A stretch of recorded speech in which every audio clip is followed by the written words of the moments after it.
Hello again, it's Andrew with some more information on my home-built cockpit here. I figured I'd do another quick video showing you some of the things here. I promise this one won't be as long. I wanted to just describe some of the things that I've done here and things that I have. So basically what we have here is we have a diagma panel. Now I had this one custom built for the width. So it's a little bit wider than your regular diagma panel. Now I'm using it a little bit differently than their recommendations. They recommend a 29-inch ultra wide monitor to display the instruments with and stuff. Instead, I've got my 58-inch main monitor here.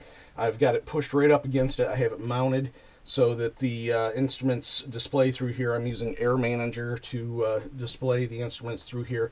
All the switches and dials and stuff work on it. It's a really cool piece of equipment. I highly recommend it. Looks real, feels real.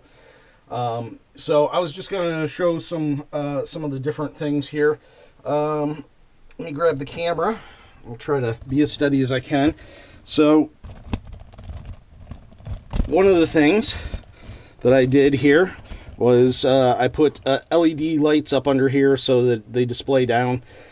So when it's dark in here that I can see the switches and dials and stuff. I also have the LED lights up here, which help. Excuse me. I have the GoFlight TPM installed here. And then I also have the Satec ProFlight yoke system.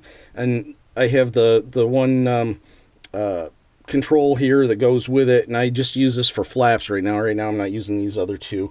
And then I have the switch down here, which is made by Desktop Aviator. So that's got, let me see if I can get over here so you can see it.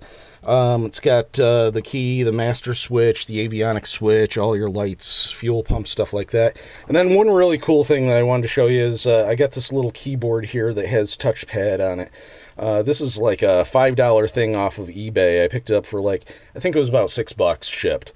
And that is just really cool. So when I've got other people in here and I need to use a keyboard and stuff, I can use this. Otherwise, I will use the keyboard and mouse on my little table over here. So let me just show you how I start things up and how things work here. Normally, I would start pilot to ATC. I'm not going to start that right now. Still having some problems with pilot to ATC.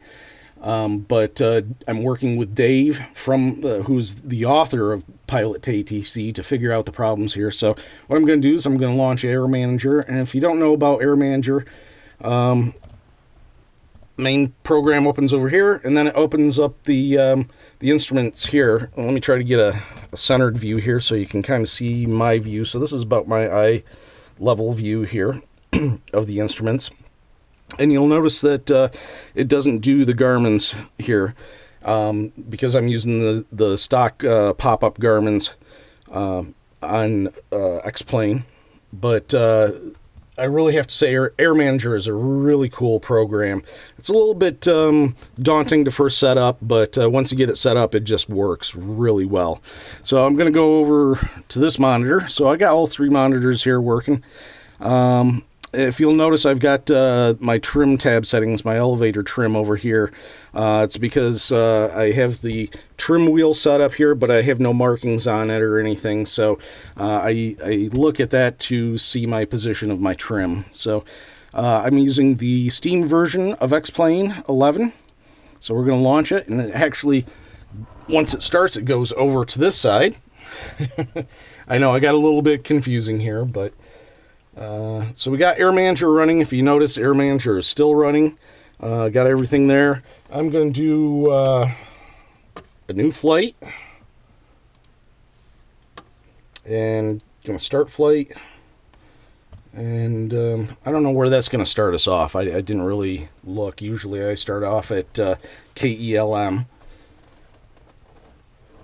But I think when I did that, I think I was in the air, so it may start me out someplace differently. So we'll see where it starts me out. It might start me out up on Harris Hill. I was kind of flying out towards that way when I shut things down. I didn't bother to come in for a landing the last time. So the computer that I'm running this on is an i7 7700 with 16 gigs of RAM. I'm using an SSD drive. solid state drive, so it is faster, but X-Plane still takes a little while to load. I'm also running, the video card that I'm running is a GTX 1080, and that is running all 3 monitors. Okay, so now you'll see here that we started up, so we got each view.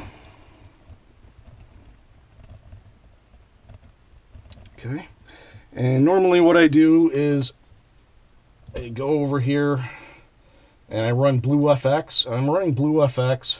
If you'll notice, I'll change set the BlueFX. Oh, there goes the sky, a little bit better. I like BlueFX for changing the sky colors and stuff, adding a little bit more blue to things. Right now we're using real-time weather, so this is what it is out at Elmira. It's clear out this morning. And then my radios, excuse me, well, they are radios, the Garmin's. The pop-up Garmin's do not stay in position properly, and I'm not sure why, so I have to move them over here. I've got the sound turned off. There's the other Garmin. Get it in position.